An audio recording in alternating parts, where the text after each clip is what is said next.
Hello, everybody. My name is Lewis Lee, and this is Planning Traffic. We do this every Thursday night, 9 o'clock Eastern Time, so tell all your peoples.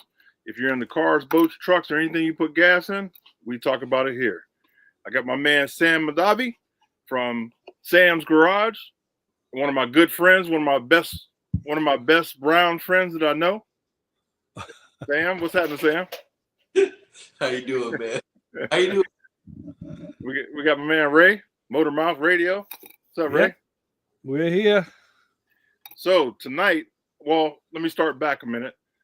We went to PRI in Indianapolis, and I ran into my man Sam, and he was hiding in the NOPI booth, and I thought he was gonna rob me. He snuck up behind me. I thought he was gonna get my wallet, but he wasn't fast enough. You're so tall, man. Anyone can sneak up behind you. Yeah, right. So Sam, tell us what's going on, man. You're involved in NOPI Nationals? Yeah, man. I'm bringing back NOPI, which was the biggest car show ever in the history of automotive.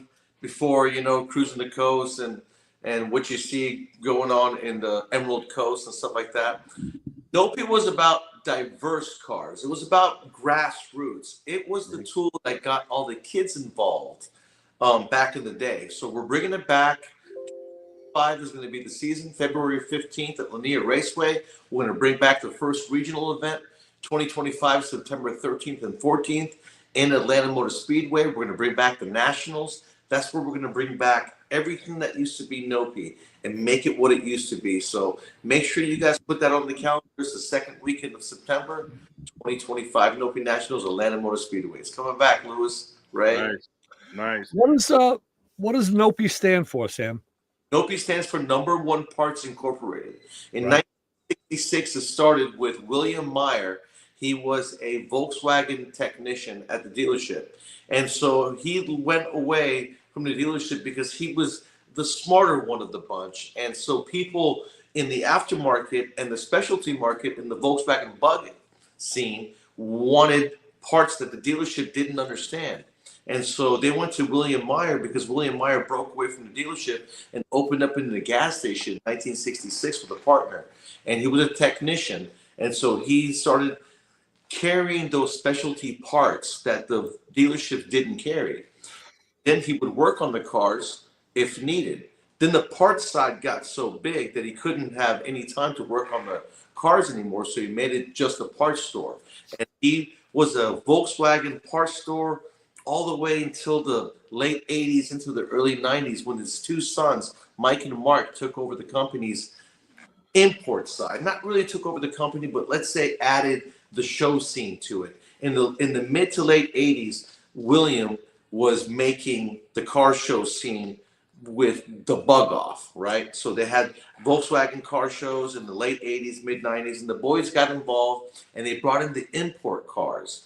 And so then it started to become Mitsubishis and Hondas. And that's when you saw in the mid 90s into the 96, 7, they started drag racing these cars. And so NDRA was starting to be established. That's when, the Fast and Furious scene became big and everything. Mm-hmm. So that's really, the boys took over the Number One Parts brand from the father. And in the 80s into the 90s, the parts inventory went from Volkswagen bugs more into what you saw accessories for the import cars, all the spoilers and exhaust systems and the lights, all those accessories got transferred over. And I remember being in Snellville. They had a remote satellite location, and I remember going in there in the early 90s, mid 90s, and it was all about Volkswagen parts. And then I opened up Mahdavi Motorsports in 1999, and I was buying so many parts from that location, driven over from Snellville to Lilburn. 3 or 4 times a day that van was coming by, and it was all import cars, import parts. So it was really cool to see the transition. William Meyer, the father, was very cool and a good sport to let that transition happen. That transition inspired this show scene that was going on in Lakewood Amphitheater from the regional satellite shows in the parking lot onto the Lakewood Amphitheater in the early 90s, and then on to the Atlanta Motor Speedway on until 2007. So in 2007, they had 100,000 spectators and 10,000 registered cars. And we're talking all diverse cars. We're talking imports and domestics and everything. And it was a great call culture that brought everyone together for the weekend. And that's what it was about. It's good to hear what you said about the dad, because so many times I've seen it in my personal life and then in my professional dealings. The father starts a business and then starts to hand it off. They do a transition, and the son starts taking it in a little different direction. It's like, wait a minute, that's not what this is about, Junior. Bring it back, dial it back, because the old man has his vision set in stone. So it's good to see that they were able to move forward with that and give them the leverage and the latitude and their vision to take it to the next step. That's absolutely right, Ray. That's a big deal for a father to do that. The business and just hand it over and completely change what Number One Parts Incorporated was about, which was complete Volkswagen Beetle parts. And Beetle parts and Beetles have never lost their popularity. They've been 50, 60 years. And to make that transition was a big deal. He had a lot of faith in his sons. Yeah. So I guess back in the early days, the performance stuff was carburetors, manifolds, stinger pipes, stuff like that. Maybe a brake conversion. I don't know, and probably some fiberglass, some body panels, fenders, and I would imagine, right? Because that's what I remember back from those early days. Those Volkswagen days, absolutely. I remember Volkswagens in the '80s in California. That's where I'm from. Okay.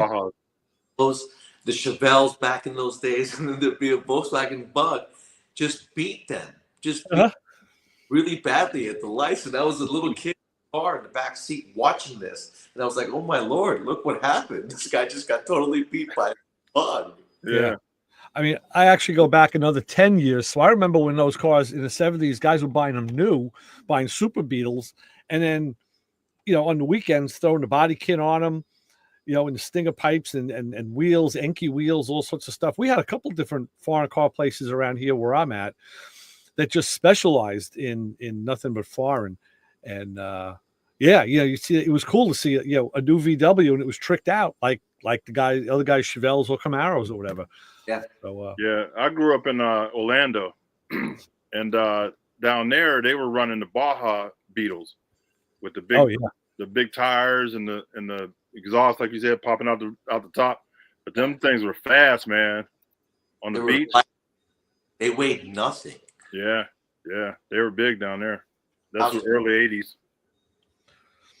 Yep. So I was watching a couple videos on NOPI, and I watched one video, and the guy was saying that cars met in parking lots, and they all drove from different states to meet up at the Nationals. And it was kind of cool to watch it because it was in the '90s, you know what I mean? And he was telling the story like it was, the old time guys, and this is what we did, and it was pretty cool to watch.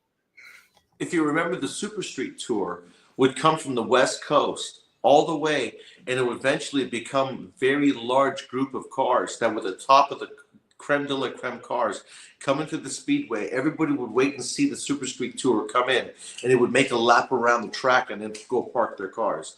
So for 2025, we are teaming up with a couple of people, and one of them being Graham, and he's in Canada. He's going to be doing a tour from Canada all the way down to the Speedway.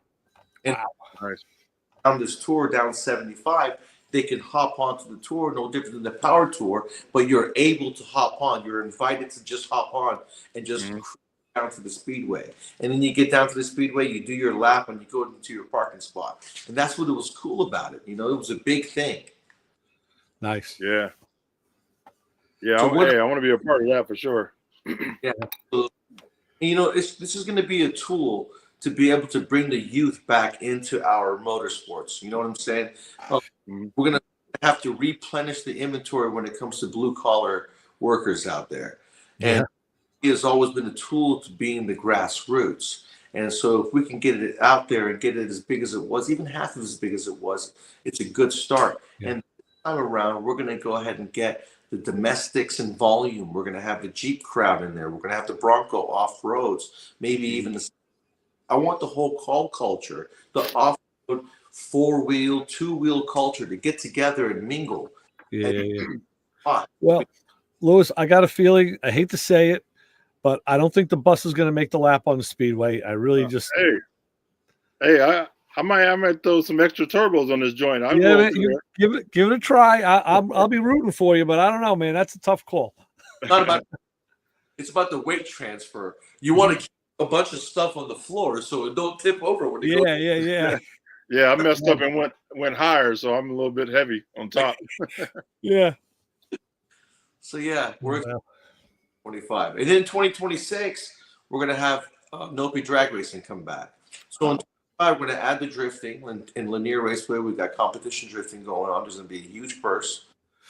25. There's also going to be in September. We're going to have Will Posey head the autocross segment, and so he's going to be doing that for us. And in 26, we're going to be talking about bringing back the drag racing series, which is something that I was adamantly involved in for 4 seasons, and it was very fun because back in the day when the NOPI, not the NOPI, but the import cars with the 4 cylinders and the 6 cylinders with turbos, like the Supras and the Civics, were beating V8s. Very impressive Fox body drag cars, and so we had nowhere to race, and that's where the NOPI drag racing series came into play. They gave us somewhere to race, and because of the NOPI drag racing series, NHRA got involved, added an import section to their series, and so it was a big competition going on in the mid 2000s between NHRA and NDRA with these very high horsepower, fast 4-cylinder and 6-cylinder import cars. And Chevy was involved big time too with the Ecotec 4-cylinder and the Cobalts. Big deal. It's a lot of fun. All right, so I'm looking forward to seeing that, especially with, like you said, with the youth, getting the youth involved, because if we don't do things like this, it's going to fade away because the politicians are really trying to get rid of all fun stuff. You know what I mean? All car culture stuff, especially in California. They've completely scared the living daylights out of the diesel world to where nobody wants to touch a diesel because they don't want to get the fine. Yeah. And in the last 3 years, they've been going after the gas job guys like myself. And if you're doing big things and you're recalibrating cars like this one behind me, and you're doing anything by removing the emissions, they want to come after you. Yeah. But there is emissions county still in Georgia here in almost 2025 that does not require emissions. So you live in those counties, why do you have to be tied down to these laws that should not affect you? And they're trying to take the sport away from us, and they're scaring the living daylights out of people, but we shouldn't be scared. We should join together, team up, and stop the madness, because this is a very lucrative sport in our community. It raises a lot of money. It employs a lot of people. And motorsports and vehicles would just be absolutely stupid. You'd be just sabotaging your own economy. It doesn't make any sense. Right. And that's another reason to follow SEMA, because SEMA is a big part of legislation in the government. They're really fighting for us. So if you have an opportunity to maybe donate to SEMA or join their organization, it helps the whole industry. Really, they're a big part of that. Yeah, but we also have to replenish the industry with like-minded youth kids that are willing to fight for us, because as we all know, the kids have a big voice, and if they get together and rally together and fight for the cause with us, it's going to make a greater impact. So that's why we got to get the kids involved into getting back into the trades and understanding the value of trades and how you can be successful doing what we do and how much fun you can have doing what we do, and realizing the fact that without the white collar, without the blue collar, the white collar can't go to work. So without trades, automobiles, ambulances, all these things that run off mechanics, that engineers design and mechanics repair and keep on the road, wouldn't be possible without us. And so when you're a white collar person who's gone to your undergrad, you've gone through 4 years of college, you may be $100,000 in debt, and you may come out, and if you've done some internship in the last 2 years of your 4-year tenure, you may get a job. But if you haven't, and you just studied the whole time and you come out with a degree, you probably won't get a job because everybody out there in the white collar world is asking for experience. Yep. And if you're lucky enough to get that job, you may make $45,000 to $60,000 a year at the age of 22 to 24 years old. Whereas a technician, you can make six figures at the age of 22 to 24 all day long, and not have to be stuck in an environment, not have a student loan to repay, and just live your life. And it just doesn't make sense why more people don't choose that route, in my opinion. Right, right.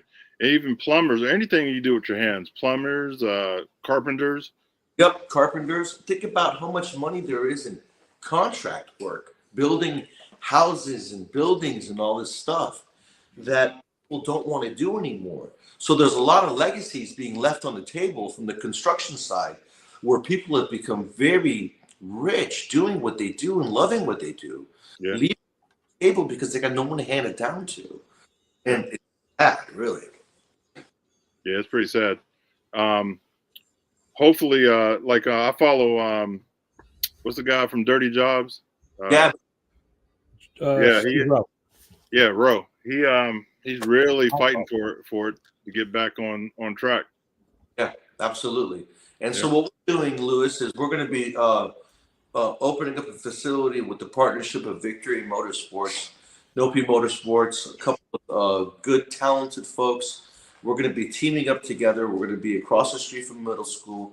We're going to get these kids over to our facility, and we're going to have them touch these cool cars behind us.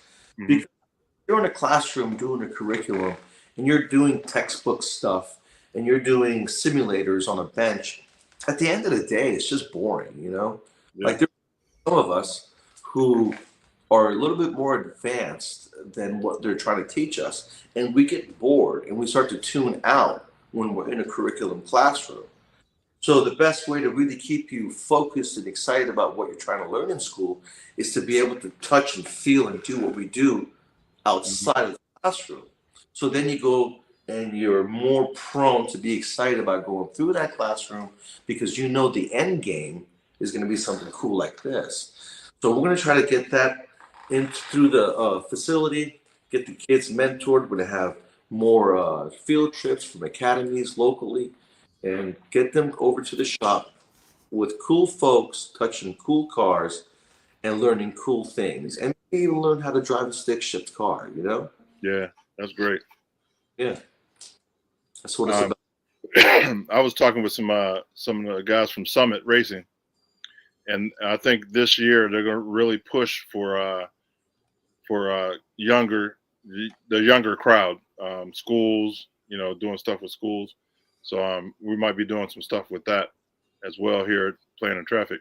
Now that I've retired, I'm wide open, you know what I mean? So I'm gonna try to go to those trade schools and different shops and you know, show people what is out there besides, like you said, college.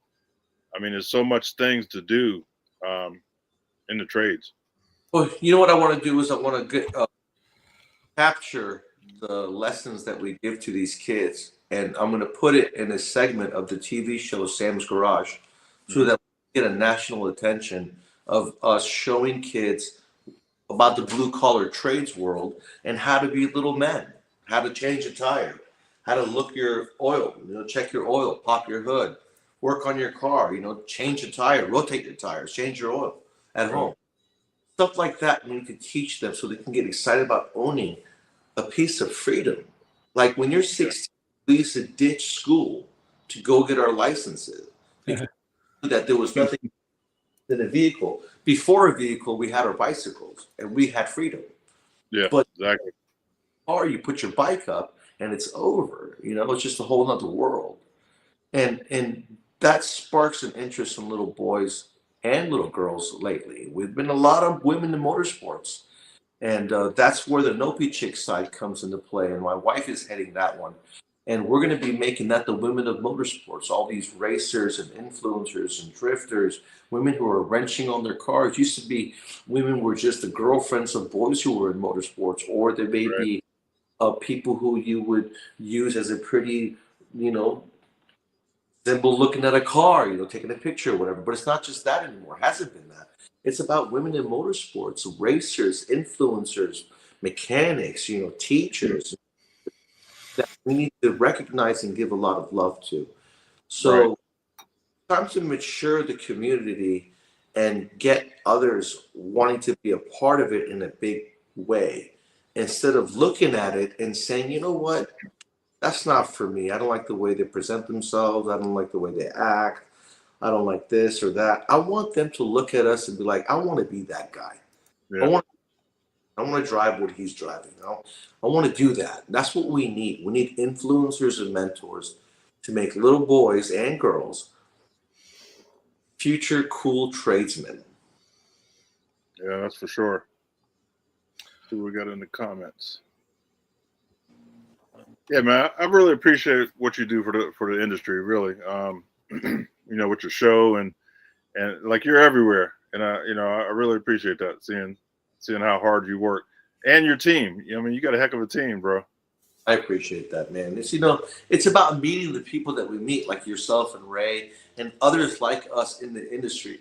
I really feel as if the car guys are the coolest people out there. Like, we get it. We work hard for what we have. We give back to the community in a big way. Our cars, in many ways, put smiles on people's faces just driving down the road. Like, you may have a bad day. You may be in a gas station. You may be thinking about something bad that moment. And then a car pull up that just totally takes you away from what you're thinking about that may be bad. And you go straight to the car. It's like, whoa, what's this? It doesn't matter who you are, what sex you are, where you're from. You get excited by a cool car. Yeah. Yeah. This is such a multi-pronged problem. And I've experienced with it in a lot of different ways, a lot of different times on that fork. Schools are not promoting this stuff early on. They're promoting, I mean, now maybe if you're lucky, a school's promoting STEM technology, which is also good because kids need to get back into science and math. And let's face it, you do need that if you're going to, be in an automotive trade, whether you know it or not. And they have an agenda. I was 40 years in higher education. I retired from that a couple of years ago. And, I saw my own kids were being fed through their school careers. When they got to high school, I saw how they were railroading. They just want to fast track all the kids into 4-year colleges because it looks good for them when these kids go to 4-year schools. But not all kids are made for 4-year schools. Right. There's 2-year colleges. There's trade schools. There's other alternatives. And when I would ask a guidance counselor about that, they looked at me like, like I was the devil incarnate. How dare I say that in their office? No, your kids are smarter than that. They should. I said, I'm not even talking about my kids. I'm talking about kids in general. Right. Not everybody's cut out for that for higher education like that. And when they, a lot of them that do get a degree, they don't use it or they can't use it because the jobs aren't there. It goes so deep. So, we need to get, and I don't know how you do that. I don't know, because it starts at the grade school level. It really does. And they follow their agendas straight on up, right through high school. At least here in New York, that's how it works.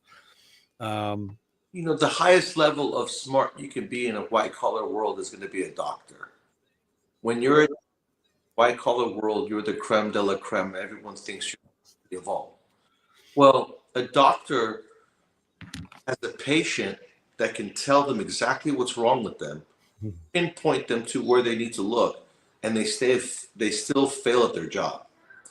But a technician or a veterinarian has to diagnose and figure out what's wrong with a very complicated machine without any communication, just off instinct, sound, and feel. Right. And so that, right. So, I don't ever believe that going to college makes you smarter than the blue collar guy. In my opinion, engineers who are very smart, who do what they do, in some cases don't hold a candle to a good technician. Well, you took the words right out of my mouth, Sam, because that's exactly what I was just going to say. Um, Engineers of all types, mechanical, electrical, physical, you name it. Yeah. And even with my school background, I've been in an engineering field through my whole career in one way or another, from local shops to corporate. And then even in school, I was in the engineering department. In fact, got the engineer, still got the sign up there. And I worked as a technician early on with some brilliant engineers and found out that give these guys a sharp screwdriver, they're going to put it right through their hand. Like they had the brains. I was fortunate enough. I wasn't an engineer at the time, but I had the smarts and I had the hands. So, I was a great bench guy because I could make their designs work. So it's all levels in these fields. And I was lucky. I was fortunate that even at one point I was doing electronic engineering, and I wasn't happy. I just wasn't happy. I went to school for it. I got a degree in it, and I was doing it, but I don't know. Luckily, there was a guy sitting across from me who was the corporate metallurgist, and we were friendly. He grabbed me one day and he says, "Hey, Ray," he goes, "You happy? You happy?" I'm like, "Yeah, sure, I'm happy. It's a great day." No, I don't mean today. I mean, are you happy at your job, doing what you're doing? I said, "Well, I don't know. I think I probably could be happier." He goes, "I see it on your face. I see." He was across from my cubicle because I see the way you work. He goes, and I see, what's going on. He goes, "I just have a feeling you could be happier." And I said, "All right, well, what are we going to do about that?" He said, "How would you like to work with me?" I said, "Work with you?" I said, "You're the metallurgist. I know nothing about metallurgy besides basics." And, that's a specialization, way up there. So he said to me, "Don't worry." He had one eye. He had lost an eye in an accident. So he said, "I have the brains." The guy was a PhD. He says, "I have the brains and I know the theory." He goes, "You have the hands." He goes, "I see you work." He says, "You're going to be my hands and I'll teach you what you need to know. You'll get a crash course. You'll get like the Reader's Digest version of an engineering, a metallurgy degree by working with me." And I did it. And I'm so glad I did because he was right. I learned so much about metallurgy without having to sit through thousands of hours of classroom. And I was doing it as a job. So I actually had my hands on it. And that's how I learn. I'm a hands-on learner. Right. So luckily there were guys like him out there who were influential in my life. So I try and pass that on with other kids. If I like to work with younger guys as much as I can. And I always try to look past the veneer and see what are they really about?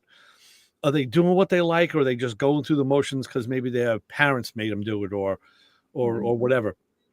And sometimes you can help, you can change a kid's course. You can veer them if you just watch what they're doing, So I try to pay that back all the time in that way. But engineers is the one thing that I say, doctors, you know what? I've been screwed over by doctors more in my life. Right. Wrong calls, bad calls, not making a call. But like you said, the vets, we brought a cat to the vet a little while ago. Animals can't talk back and they have to diagnose. Yeah. It's incredible. So, Yeah. very powerful what we can teach these kids. And with technicians, we actually test things out. So especially racing, if you have an opportunity to race and you can really take things to their tolerances, see what fails at what setting and what environment and why, then you learn so much from metallurgy. You know what I mean? And the strength of materials. And you get such a respect for strengths of materials. You get respect for a bolt and a simple thread. Right. Bolt and you thread it into something. If you remember the old 20-year-old, not even about 15-year-old LFA, Lexus LFA commercial. Okay. Did the whole car up by the tow hook. And that tow hook is just maybe a 3/4 inch, 1-inch bolt, threaded in, inch and a half, and it lifts up the entire car. Yeah. When you think about that, it's such a huge respect for the material that's involved that Right. you're part of it. When you're a blue collar tradesman like a technician like myself, never have to call a plumber, electrician, or anything like that. Anything that happens in your house, you get to fix yourself and save the money, and that money you save can go towards your hobby. Right. Yeah. Yeah. Well, that's the thing. We talk about this all the time on this show, and I talk about it on Motormouth Radio, the radio show, that, when we were growing up, in our generation, our parents were predominantly World War II and Depression era graduates. And many of those men and women that went to, especially the men that went to war, they came back with a trade, whether they wanted it or not. They were working in the motor pool, or they were doing, gunnery stuff, or they were doing, like Lou was doing, CB. CB doing construction, civil engineering, and guys were doing that stuff because they just, they fell into it and they had their niche. And everybody on the block, there was always somebody's father who could fix whatever it was that was broken, whether it was a plumbing or if it was electrical, or if it was, your Jeep or whatever it was. These guys, there were quite a few aircraft mechanics around too, and that's gone. We don't have that anymore. That's like the carburetor world. The carburetor world, a lot of the guys that understand those things and are not scared of them are dying off. There you go. I'm a carburetor guy. I still rebuild them. I just did one a week ago. I got another one coming in. Yeah, he did one for me too.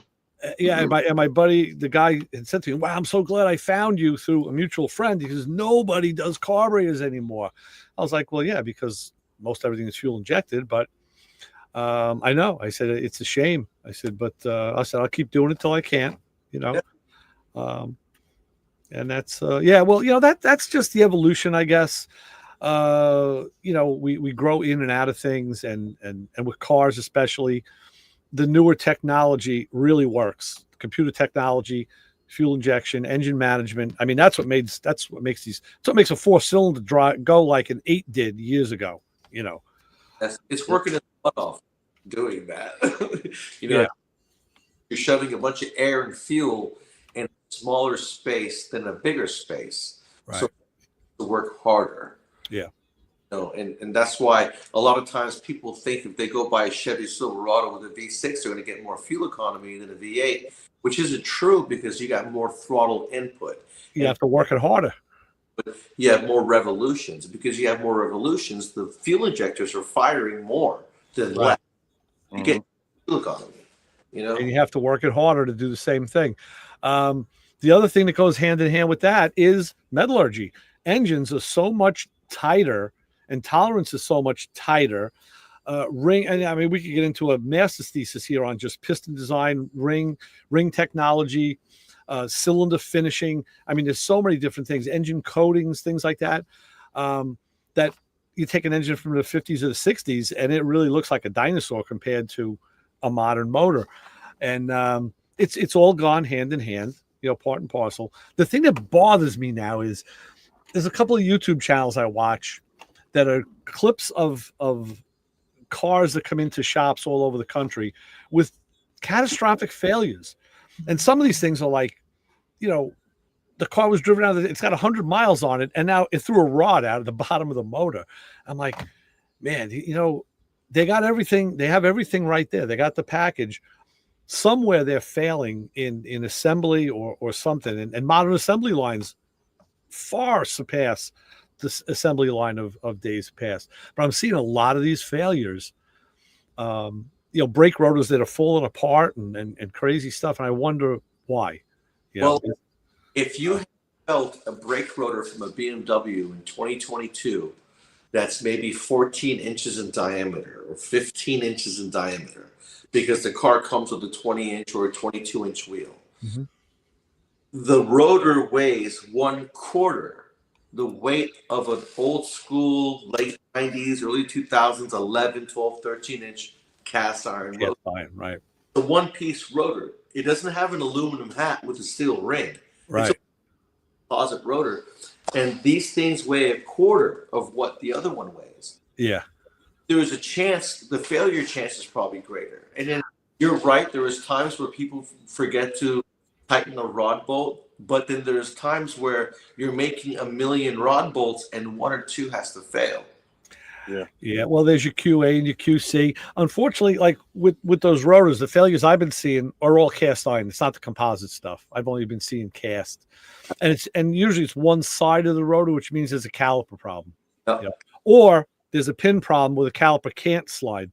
If you have a floating rotor as opposed to a floating caliper, that's the better situation. You know, and in the high performance world, that's what we use. Yes. Yes. Yeah.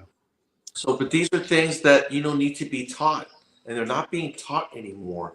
What's happening is that in the technician world, you go into these new age automotive shops, and the management staff is so desperate to even have a staff that they're not in their ways. They don't want to upset anyone. They're just letting them do their thing, and so they're sitting there in their bays, and they're working on these vehicles. And they come across an issue or a problem that stumped them, and they won't go ask the veteran in the shop that knows everything, who's been down the road, been there, done that, can tell you what's up right away. They're going to go to Google, and they're going to try to figure out through Google what's going on with the car and how to fix it. Maybe it's a macho ego thing, to where they can claim that, or they don't want to be bothered, or I don't know what it is. But I would always, you may get made fun of. You may get a joke, but it's worth the answer. You know what I mean? You know, Sam, we know this. There's no shame in asking a question that you don't know the answer to. We know that. And we learned it the hard way. You know, I'm sure we all had our moments where we didn't ask when we should have. And it's kind of funny because now I find myself like I'm the old guy in the shop. Yeah. You know? And I've had the younger guys come over to me and say, man, you know, like, how do you know how to do that? Or how'd you figure? I'm like, listen, dude, it's time. It's just time in on the job. You do it long enough, you study it. I said, yeah, and you learn the shortcuts, and then you everybody devises their own plan and own pattern. And I watch some of the body guys, because the shop I do work out of is primarily a body shop. I don't do body work. And I watch those guys work on, there's a couple old school guys who can make anything fit anywhere. And I just standing with my mouth open, like, man, these guys, that's an art form. You know, it's an art. And again, it's not being taught to the younger guys. It's not that I'm seeing. Yeah, you really have to respect age. When I was younger, I worked construction, and there was an old guy.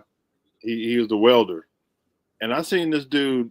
They were bringing a backhoe with the whole arm ripped off, and I seen this dude make the whole arm, the bucket, the everything out of metal. And, wow. And he was already retired, but he just come back in. He had a hunch in his back. Right. So I was his hands. So I had to go get the metal and move it to the table and stuff. And I learned so much from that guy, man, Stevie. Oh my goodness. And we got to respect that, man, because you know, those guys didn't have computers. No. Respect comes in time. I feel as if the people don't get it until their 30s. That's the light bulbs go off, and typically, yeah. Mm-hmm. Yeah. And so you start to learn everything in your 30s. You're like, oh man, I wish I had remembered that. I wish I had done what he said. Now my back is hurting. Experience in time. That's why wisdom comes from age. But the kids will never believe us. They got to learn on their own. And you have to be an adult to understand that, right? So let them do their thing through their 20s. Let them get it, you know, in their 30s. If they've got the means to swallow their pride and be like, you know what? You guys were right. Then life just gets better. Yeah. Yeah.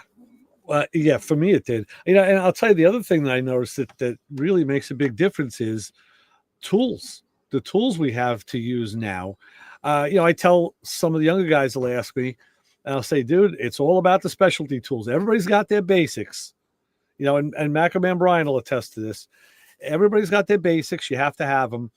But it comes down to those specialty tools to make that job go fast and easy or make it a struggle. And I'm thankful to be in a world where I came up with only the basics, and now I'm able to buy the specialty stuff and say, man, why didn't I have this 40 years ago? You know? Well, technician, if you want to make money, you have to be efficient. You have to beat right. And so those specialty tools make you beat the book all day long. And then it's fun to beat the book. Oh, yeah. It calls for 10 hours, you do it in 4. People say, do you feel bad for, charging 4, charging 10 for doing it in 4? But like, no, man, no different than people who pay to go to college and have a debt to pay. We pay debt to be efficient as we are. So we want to get rewarded in that debt, and we may have debt in that time. Oh, sure. We got to get that back. Yeah, yeah. It was, just as a side note, I just posted it yesterday. I had a job to do on a 67 T-Bird, had a 390 in it. I had changed the harmonic balancer. So I looked from the top and I was like, yeah, no way am I getting at it from the top. And from the bottom, there's a cross member that's right in the way. You're basically working between the cross member and the fan shroud. And when I used the puller and the install tool, the tool was actually the shaft from the puller was between 2 fan blades, and and your hand is back up in there. Everything was just this game of fractions of an inch to get in there, with the right tool. And I didn't think I'd get it done in one shot. I thought I was going to do it, in 2 sittings, but I got it done in a little over 2 hours. I was actually pretty proud of myself. Like, damn, that was a tough one. But a couple of specialty tools. And the other tool was the one up here, because you got to stand back and just look and say, okay, what do I have to do? How do I have to get it? And what do I have in my arsenal to get me there? And the young guys just dive in, they just dive in and they're throwing shit left and right. The old guy stands back and says, yeah, okay, how am I going to do this? There's the other tool, that experience tool. Yeah. But the young guys have to go through those emotions so that they can remember them and learn from them. Well, true. Yeah. I tell people all the time, I said, there's plenty of things I work on that I've never worked on before, but I use the tool up here that, it's that engineering tool of all those years of working on stuff that says, okay, do I have enough information to put that puzzle together to make this thing work? And most times you do, sometimes you don't. And, you call in a buddy or you flounder around a little bit, and then you learn something else. So it's all good. I'm so happy to be able to still do it at this age. The cool thing about having the jobs that we have in the blue collar world is that you're always, these are where the sayings never say never comes into fruition. I mean, like, just when you think you've got it and you've learned everything, there's like, oh man, I've tackled this. This is easy, no problem. The very next day, something new will bite you in the butt. And oh yeah. It's so cool to be able to constantly be learning and progressing yourself. Whereas if you're in a cubicle at an insurance, job, it's the same thing every day, day in and day out. You're not learning anything, you're not doing anything special, not progressing in any way. Yeah, right. Yeah. Right. And the funny thing is, I find one of the things that'll usually trip me up every time is a stupid plastic clip or a connector on a late model car. I'm like, how the hell how do you do this? That's usually what gets me. But Ray, isn't it amazing how these plastic clips of the last 2 decades can fasten to items as well as a piece of hardware? Without a doubt. Absolutely. Yes. And the adhesives. Oh, a lot of cars are glued together. Glue on quarter panel, sure. All the exotics, all the German cars, all the expensive luxury cars are glued together. Sure. Yeah. Right? I remember when Mercedes and BMW went, their protocol was to cold rivet do a frame repair with a cold rivet, and then they went to the adhesive. And I saw it at a trade show, and I said, "Come on, this is really glue." And the guy had some. Now I've done testing at the college. I worked in a civil engineering area for a while, and I've done the destructive testing on coupons, either welded, riveted, bolted. We've done torsional tests, pull tests, brake, all sorts of tests. So I've had that experience. And when when this guy handed me a coupon, I said, "Yeah, I get it." I said, "I don't have to. You don't have to. I get it. I believe you." It's hard when you see that to say, "Wow, this is the way it's going now." Amazing technology. Solid, cushioned piece of steel. Yeah. Not only does it provide absorption, but it fastens better than a nut and bolt. Yeah. Yeah. Right? And it has less failure rate than a fastener would. Right. Yeah. Yeah, absolutely. It's been going on for 20 years. Oh, long time. Yeah, easy. Yeah. Easy. No, it's Yeah. crazy. I mean, that's why 3M, a company like 3M, is always been on the forefront with stuff like that. With even just their tape, their line of tape. Yep. They have a couple of them that are so strong and so it sticks so well. It's like you almost need a blowtorch to get it off. It's unbelievable. I know, it's crazy. Yeah. And industry where it's constantly progressing, it's constantly enhancing. Who would have thought that here we are in 2024, and I just saw a Nissan inline 6-cylinder car, I think go high fives. Wow. Back in our 22 years ago, we were doing, if we got into the high eights, we're doing good. You have to be really rich to get into the sevens. You have to have a lot of money to get into the sevens. And this were almost impossible. And here we got people running sixes all day long, doing 5.5s out of inline 6, as we were doing back in the day. And just when you think that technology can't get any better, it just keeps surpassing itself. It's pretty impressive. It's very true. Very true. Yep. Where is let's see. Like one of the things I do is I read a lot of old magazines. Yep. This one's probably from the 70s, but August. Yeah, this is probably from the 70s. But 69. I'm reading. I got a couple now. I'm going through a batch that was from the mid 60s, and they talk about the new crop of cars and the Chevelles and the Mustangs and they drag test them and all, and they're raving about like 14. like an 11.5 being like super. It's just to come up and grow up through that, and you say, wow, I remember being a kid, like if a guy had a 10-second car, he was like a pro, and now it's off the showroom floor. You go and that wasn't long ago either. That was in the late 90s. You're still in the 10s. You were the man. Yeah. 10s until the last 5 years. Yeah. Now they're doing 10s and 9s and 8s. The street guys with the street cars, they're pulling 8s and driving the thing on Power Tour, Yeah, and we spent so much money to do a 9. I mean, and we couldn't drive from one track to the next. No. And again, and I have to reiterate, I have to say it's engineering that got us there, because it's suspension technology, tire technology, certainly engine and engine management technology. That's what does it. And blower impeller technology. Oh yeah, sure.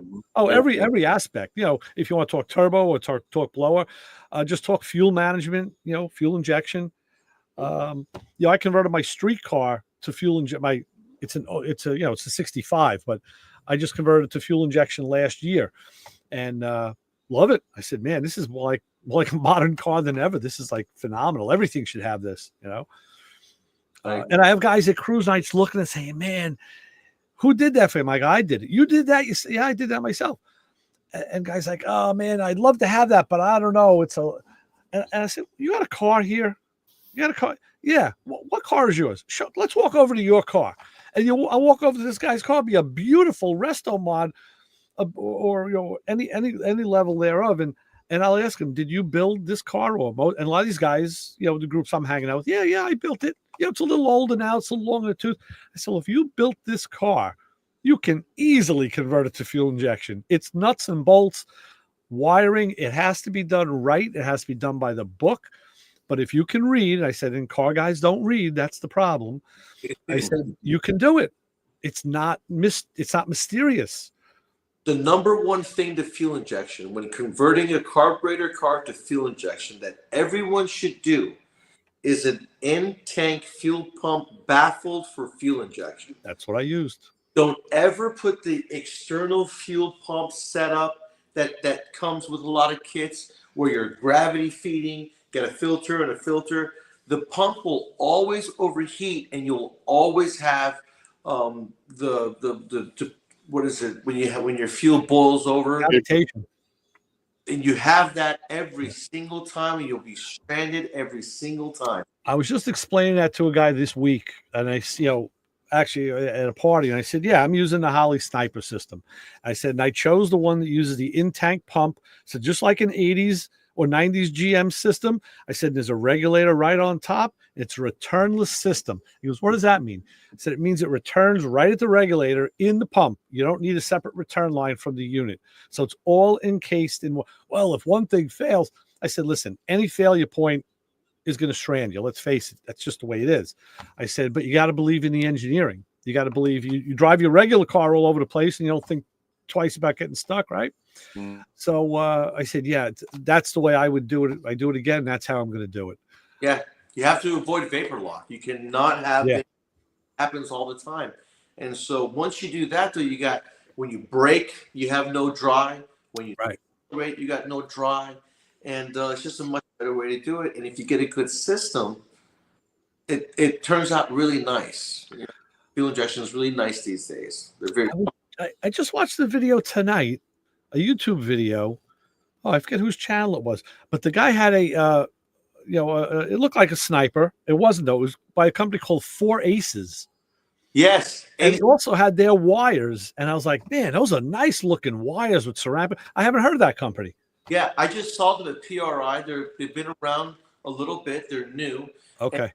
They use a 32-bit processor versus everybody else who uses a 16-bit. 16, yeah. And so it's a faster processor. It can learn faster. It can adjust faster. It's more compact. The computer is very small. It's separate from the throttle body, so it's not going to get heat soaked or anything like that. Out to be a pretty good deal. So I think I'm going to use them on a project on season 14 and see how it compares to like the Edelbrock system or the Holley system. The Edelbrock system is very nice because it's similar to Aces with the same compact design, with the same processor in it, and with the same remote computer. And Edelbrock comes from FAST, which is Fuel Air Spark. Right. And they come from back in the day when standalones were born in the late 90s into the early 2000s. And so they have been trialing and error, perfecting their system all the way for 25 plus years. And so they get it. The processor has come a long way. Holley does a very good job. The O2 sensors on Holleys, when you have cars that sit a lot, if you don't drive it, but maybe once every month or 2 months, the O2 sensor will actually go bad on you, and it'll throw the computer into full rich because the O2 sensor sees full lean. Yeah. One issue there, but you know, fuel injection these days have come a long way from back in our days when they were born, and we had to literally map out every aspect of the map. Every load, there was no smart O2 sensor. There was no learning capabilities like we have today. Right. Yeah. No doubt that it's progressed, you know, at a nice pace. And we're in a computer age. I mean, let's face it. So it's not surprising. I would expect it to do that. You know, I'm surprised when something like that fails, really. But no, because it fails because they're building them in volume now. You know? So when you build it in volume, of course, you have to sacrifice quality. Well, sacrifice quality, and then you raise the price. Yeah, I talk to a lot of guys, and I find a lot of failures are basically user error. Yes. You know, and especially on an install. I mean, the way I got mine, I had, just to give you a little background, I had a 2.4 barrel setup, dual quad setup on my car. So it just so happened a buddy was telling me, hey, I got a friend who's converted his 55 Chevy to snipers, but he doesn't like it. You know, he had a dual quad tunnel ram set up on the car, and he put 2 snipers on it. I'm like, ooh, nice. He goes, yeah, he drove it for 50 miles, didn't like it, took them off. Then he went and bought a single sniper. All right, so now he did an intake change, put a single sniper on, drove it for a little while, didn't like it, took that off. I said, what do you do with all the snipers? So he goes, well, I took the single in case I ever want to use it. I'm like, well, where are the duals? I said, because I can go to a dual setup. I already have the intake on my car. And we put a deal together, and I actually bought it for like pretty much 40 cents on the dollar. Wow. I said, but what did the guy do? What's on the car now? He goes, he went back to dual quads on the tunnel ram. He went back to what he knows. And after I unraveled this story over a course of months and seeing the components that he gave me, he did everything wrong. First of all, you can't drive a new installation for 50 miles and think it's done. Didn't learn. it's not even close to done. Yes. So that was mistake number one. And he made, the back of the sniper book shows the back page is all the things you shouldn't do with wiring. I think he made every one of those mistakes, plus some others. Yeah. So his installation was faulty. He used an old MSD unit, which sends a dirty signal. It's a mixed analog digital signal that causes RFI. What do? You blame the sniper? Sure. No, he did everything wrong. So, I know it filtered back to him that I took all of his stuff. I bought a new harness, a couple of components, and I'm running it flawlessly. And he probably just is saying, well, yeah, I guess, I don't know, maybe the guy has, better luck than me. No, it's not better luck. It's pay more attention, engineer it correctly and pay attention. Right. And do it. So a lot of user error out there. Answering those questions is one big part of it. The second big part of it is the idle air control screw. Oh, yeah. People don't realize that you have to adjust that when it's absolutely warm, complete operating temperature, and you adjust it down to where the idle air position is between 4 and 9. Right. Where that area. That way the idle air control valve is not working when it shouldn't be. It only works when it's cold and under a big load. Right. Once those two items down, the big thing is that when they come from the factory, there's two big things in this whole wide world that is a problem in the domestic side of the world, okay? And that is, one is the air fuel ratios that are set up for your drivability is wrong. At idle, it should be higher. At cruising, it should be lower. At full throttle, depending on whether you're running boost or normally aspirated, you should be between 12.6 and 13.2. And the other biggest thing is the fan control speed. A lot of people think that 200 degrees is hot.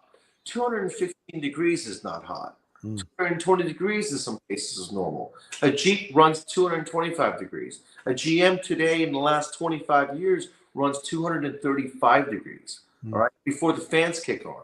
So when back in the day, before we had global warming is real, but it's not because of humans, cars would run cooler. So you would run a 160, 170, 180, whatever. You wouldn't go past 200. You had a clutch fan or a flex fan. The fan's always running. Your stuff stayed cool. Well, in the last 25, 30 years, you got electronic control. You have a range of between 185 degree thermostat to 195 degrees, and the fans come on in the factories between 215 and 235.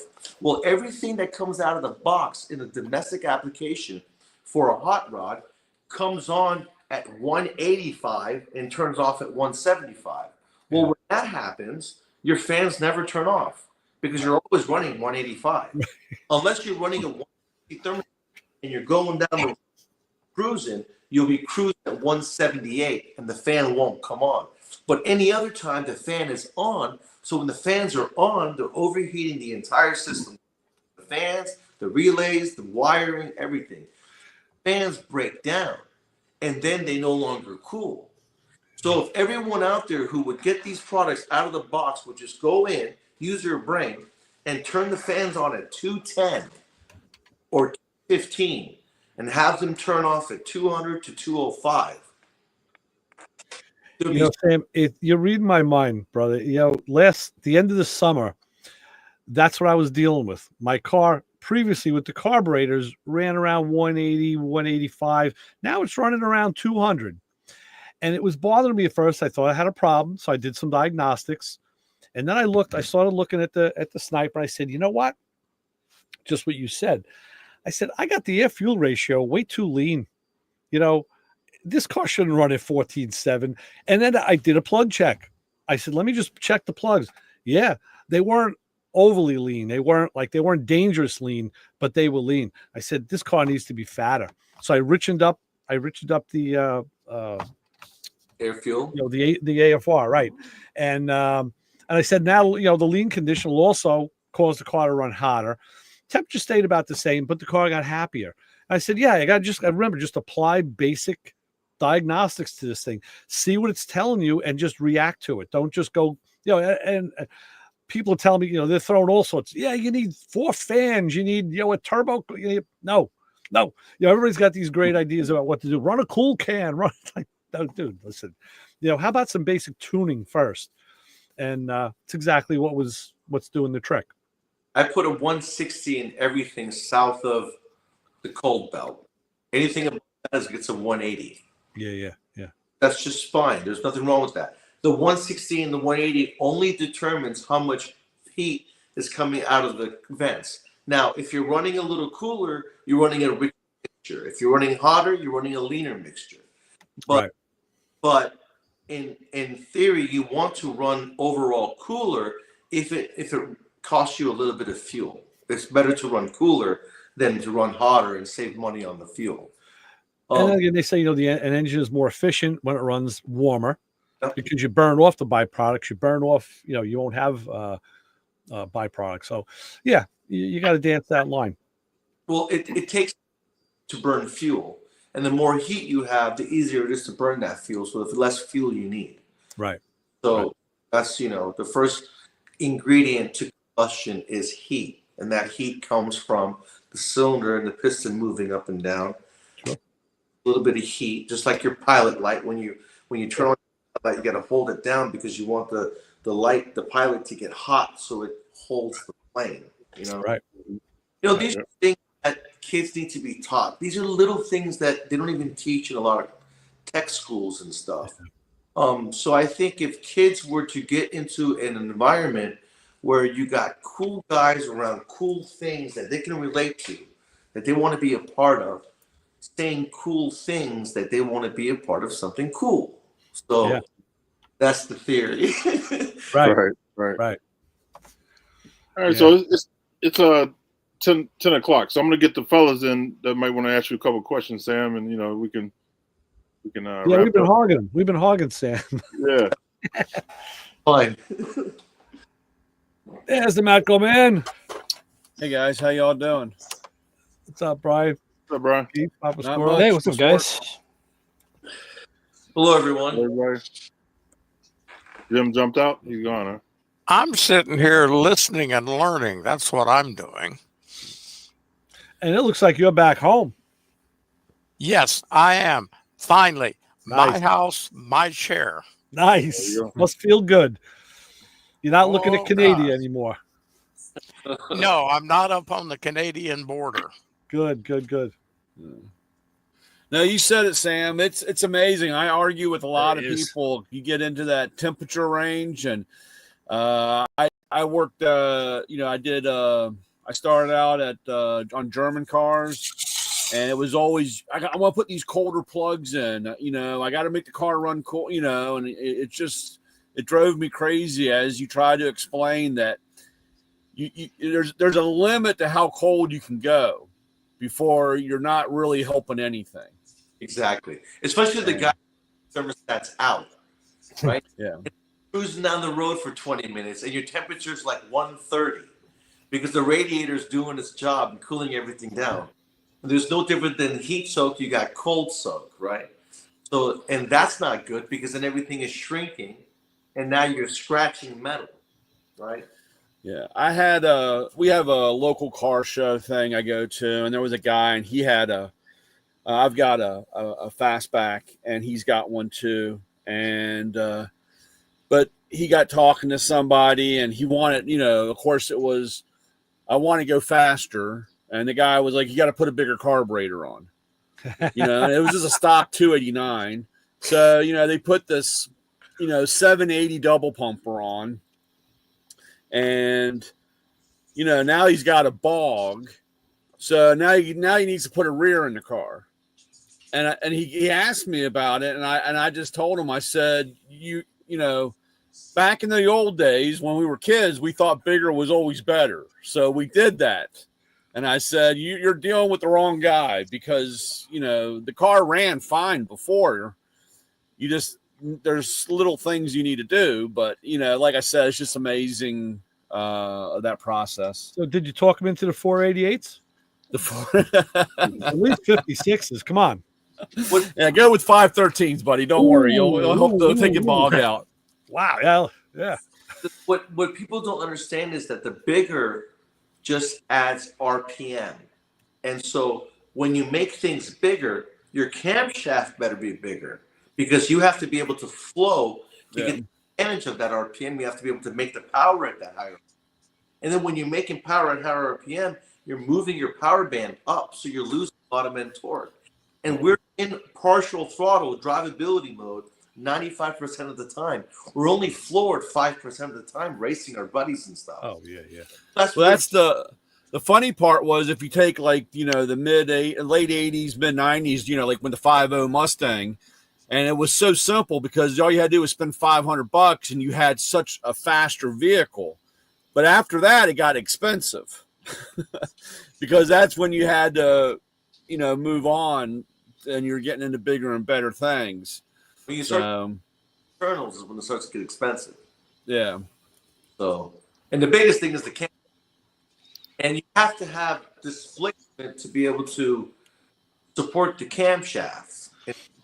Like in a Honda or an import, when you put a camshaft in, because they're already designed for horsepower, they don't have torque. That's why they naturally rev between 6,000 and 8,000 RPM. When you put a camshaft in one of those cars, you only gain 5 to 7 horsepower. But when you put a camshaft in a domestic car, because the domestic V8 is so choked up, when you put a camshaft in it, it widens, livens up, so it makes 65, 70 horsepower. Because it's an apple and an orange. One is designed for low RPM, one is designed for high RPM, and the high RPM already has a camshaft to be able to do the high RPM. Sam, you're hitting all the right marks tonight because with cams, again, the thing that I've seen that I think is the best thing to happen since camshafts is the dual pattern cam. I'm using one in my car. It's like now I have a big block engine.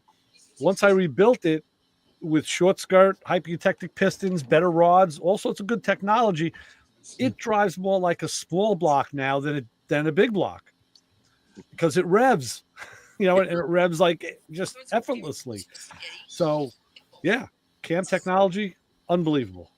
Yep. I often get the old school just flipping the air cleaner lid. We do that too. Yeah, you do that too. Sure. Always. That's good for another 50 Always. That is some of those old school tricks. We learned that from Brian. Yeah. Yeah. But yeah, man. You always forgot to put it back over. Never did. Dirtied it up and just get another one from ECS. And gentlemen, how's everyone doing? Terry. All right. Sounds Terry.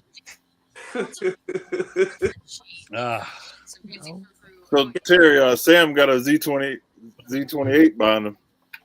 Is that Terry Wilson? Yeah. Terry, I don't have my glasses on. The one and the only. I haven't seen you in a year. I know, man. How you been, bro? Not bad, just working. I'm in my, you guys know it? Oh man, what year is that Z28 back? Is it SS? What is it? This is a Z20. What year? I can't really see it. Hold on, let me blow my screen up. Z28. They only made 1,129 of them. This is number 311. Wow. When I came across this one, because I loved it so much back in the day, I just had to have it. So hold on, that's a Gen 5. Got the wide body on it. Got 305. Got 100 part numbers specific to the Z28. This is Z20. Oh man. Okay. 427 Z28. All right. Cool. That's Nice. fine. I got a ZL1, but that's fine. You have your Z28. Go ahead. Rock star. Man. How many times do you guys grab a beer and go out to the garage, just sit next to the car and just stare at it, right? I mean, no matter how old we are, we still do it. Yeah. That's what I want to keep doing. But unfortunately, Sam, what you were talking about earlier, it's hard. Now, there are a few of the kids out there to try to bring them back into this, but it's a whole different generation. And I, as a guy that goes into dealerships and see what is out there and what is going on, it's a very tough road for that. And that's a whole different world, a different generation. And it's completely amazing some of the conversations I have with kids that are getting into this. And unfortunately, not just there are people that want to come into this, but unfortunately, it's the owners and the people that own the business that are there just for the almighty dollar and not experiencing that. And then this is the problem. I got owners that tell me all the time, I can't keep somebody here. And I flat out tell them, I said, you don't pay them. You don't pay them enough. And they're like, well, what do you mean? The guy's getting X amount. And I said, but you're charging this much and you want him to buy every tool to fix a car. He can't do that on what you're paying him. Yeah. Yep. And unfortunately, until we get over the corporate greed, these guys will never get back into this business like we are. And then the few guys that are sitting here that watch this. I'm surprised he didn't tell you that's what you're for, to give him credit.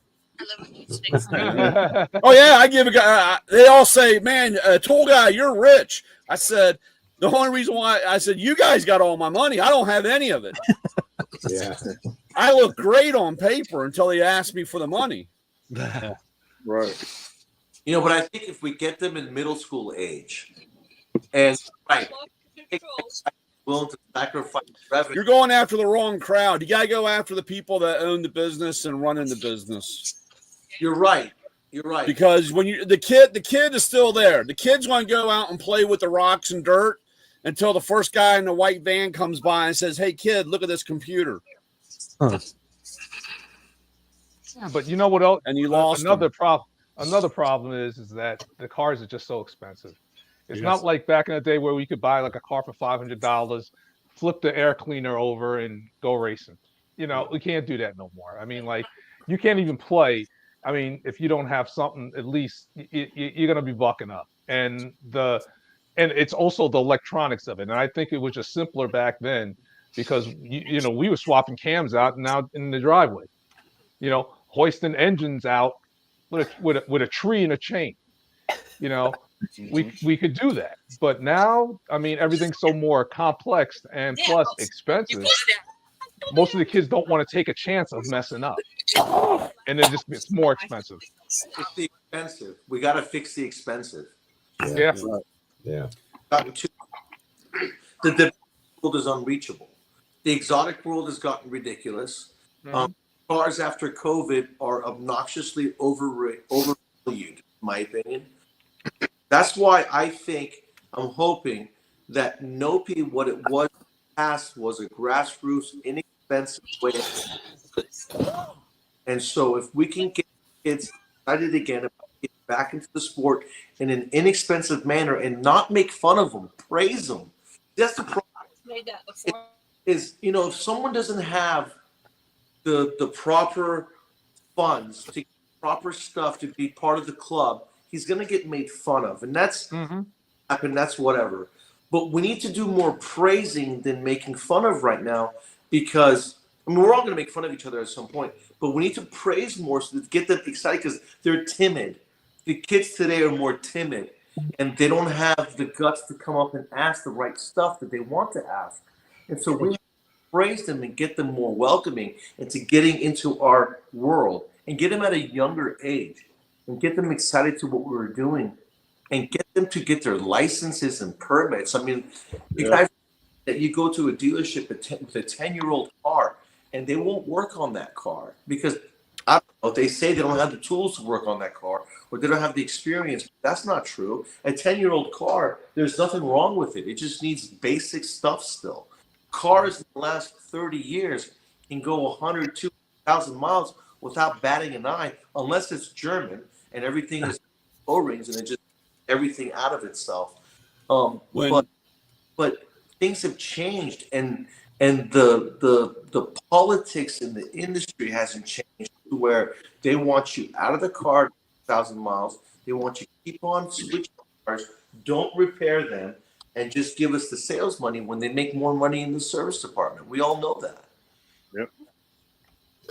Oh, I agree. I agree with that. With the getting the kids young, and then praising them, showing an interest in what they're looking at. I've got two kids on the football team. I coach at the middle school, and they're extremely curious about vehicles. They, I don't know if they're tuning in right now, but they usually tune in.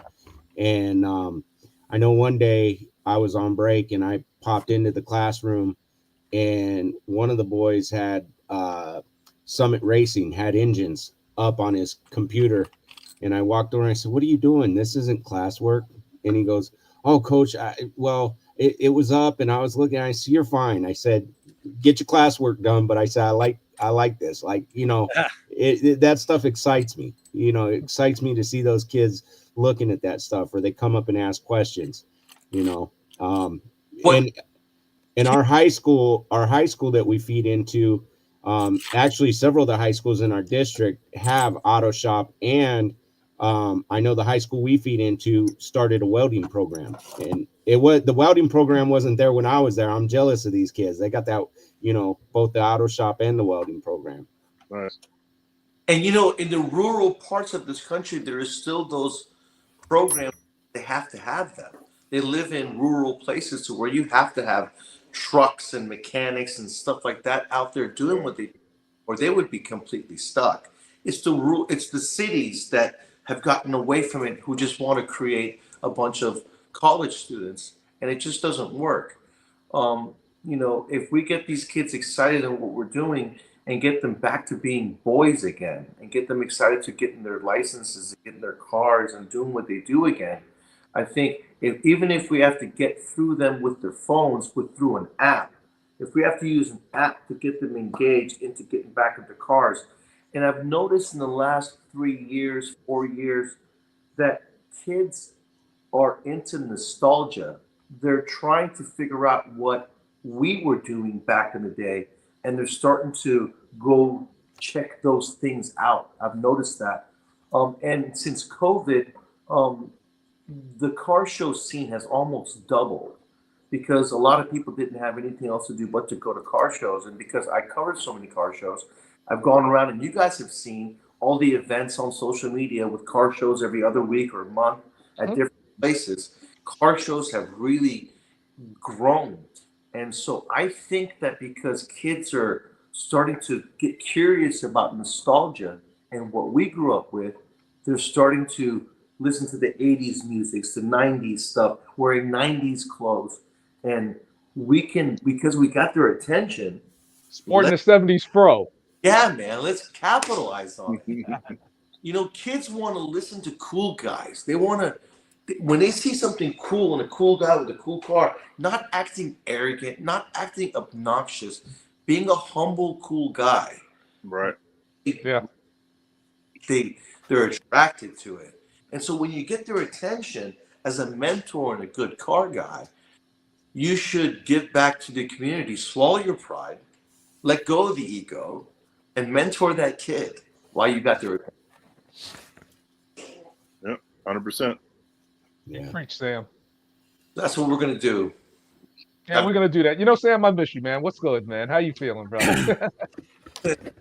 I'm good, man. It's busy. We're empty nesters now, Terry. So the wife and I have nothing but time to put towards these agendas and goals. If we don't fix what we have going on, then when we're older, we're going to be screwed. You know what I mean? Yeah. Have anyone to go to, and when Mhm. we're going to have to stand in line and pay huge amounts of money because it's going to be a small amount of them doing big things, and we don't want that. I go to the we don't fix the kid thing. You guys are going to sell tools and parts down the road. You're going to have layoffs. You want to keep your job, you have to invest in the kids and Yeah. do it. Get them young. I think when we get into high school, we almost lose them. I think we lose half of them when we get into middle Yeah. school. Yeah. Once the I girls agree with pop up, they're gone. Yeah. Yeah. Yeah, but you need a car to go cruising to find those girls. Yeah. You know, there's a lot of kids that don't even want to get their license. No, Yep. I've seen it in my own family. dude, Same there here. 22-year-old technicians in their early 20s who fix a car and can't test drive it. Give the keys to someone else to test drive it. Because Yeah. that's crazy. You know, and as you say that, that was the same thing that happened at when I went to get my wheel line. The guy couldn't drive because my ZL1's a stick. He couldn't Mhm. drive the car. He had to get his boss to drive the car in to give it a wheel alignment and Yep. drive it out. Dude, I drive it out. Don't worry about it. A buddy of mine's got a newer Bronco that's a manual, and he went to go pick it up, and he's waiting and waiting and waiting and waiting, and he's sitting there, and he finally says, "Hey, man, I've been waiting like 15 minutes. Are they going to bring my car down?" And they said, "Oh, could you come with us, sir? We got a little problem here." And he thinking like they wrecked the car, Yeah. the truck, and he's like, the car lot guy can't drive your car. I mean, doesn't know how to drive a manual. So, but it's up on the upper deck. You just right up there, you can get it yourself. Millennial anti-theft device. You know, I actually saw a valet sign at a restaurant that said they had another sign over that said no manuals. Yeah. No manual transmissions. Like, oh my God. You know, how Manual's the best to drive.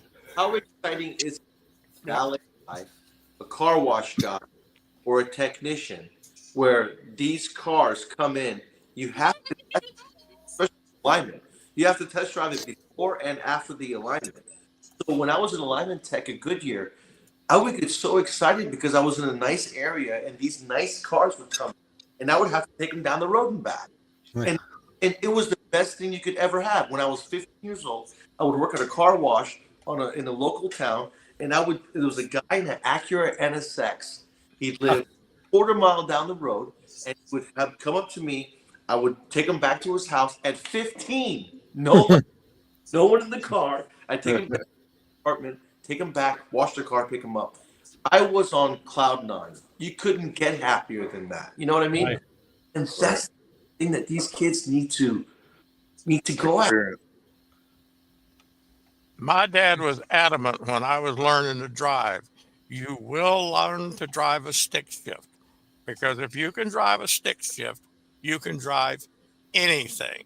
Yep. He said you might have trouble with the big trucks because their patterns can be so weird, but hell, now they're automatics anyway.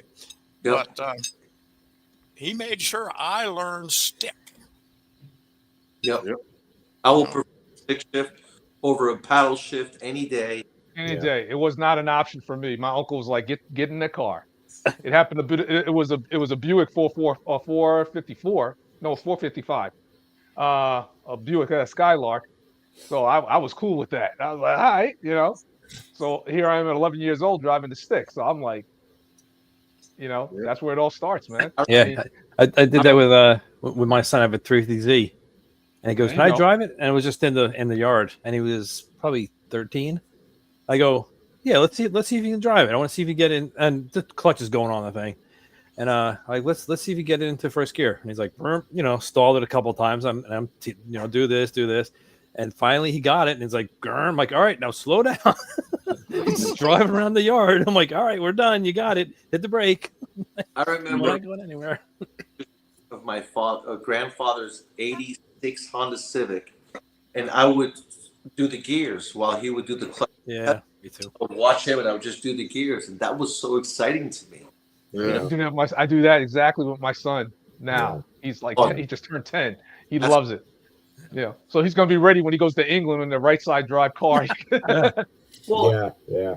be a part of it. It's exciting to engage in something that you guys are doing, moving this vehicle forward and backwards. Like to be a part of that as a young boy was natural. And so today we're raising young boy girls who don't shake hands, who don't clean themselves, who don't do their hair, they don't cut their hair. They don't do anything to try to impress a girl. We used to do it because at the end of the line, we were trying to get the attention of a girl because that's what we were after. These kids are not after that anymore. They're not provoked into going and chasing girls and being young boys. And that's a huge problem that nobody wants to admit, talk about, but it needs to be addressed. Right. Right. Oh, I so agree because, man, when I was a young kid, everything I did was to try to impress some young lady. Period. Try to. Didn't always work. Sometimes it did, but but hey, that's what I was doing. That's what your whole job was as a kid in school. Yep. That's exactly right. You would get a job to get money to afford a girl. You would get a job to get money to make your car look cool or sound good to impress a girl. Yep. Yeah. Yep. It's crazy that that's gone out the window. The guys don't even care about talking to a girl, touching a girl, being with a girl, to show off a girl, to go out in public and show off this pretty girl that's next to you at the mall or something. They don't care about any of that. And that's got to change first. Of course, I can guarantee you here in California, you got to be really careful because a young man, you don't want to touch one because she might decide you can't do that. No, All these other, and I'm looking at this going, there's so many rules and unwritten rules for a young male. It's like, what the hell are you supposed to do? I'm so glad that I've got mine because I wouldn't want to be on the dating scene now. That would just Yeah. adults, even adults have thrown in the towel because no matter what they do, they're a creep. And that's cool. That's just girls have become toxic. You're right. So they've been taught to be that. no, and yeah, Hey, you're right. Hey, I'm going to throw in a pause real quick so I can end the live stream. So everybody hold on 1 second. All right, let's see. Okay, everybody, I'd like to thank Sam for coming on tonight, sharing with us all the knowledge that he has. And for everybody on live stream, please let everybody know that we do this every Thursday night at 9 o'clock Eastern time. And we have all kind of guests. We have entertainers, we have builders, we have companies come on and share their products. So anything automotive, we do it right here. I'd like to thank everybody for showing up tonight, and everybody have a safe holiday next week. And we'll see you on the next one.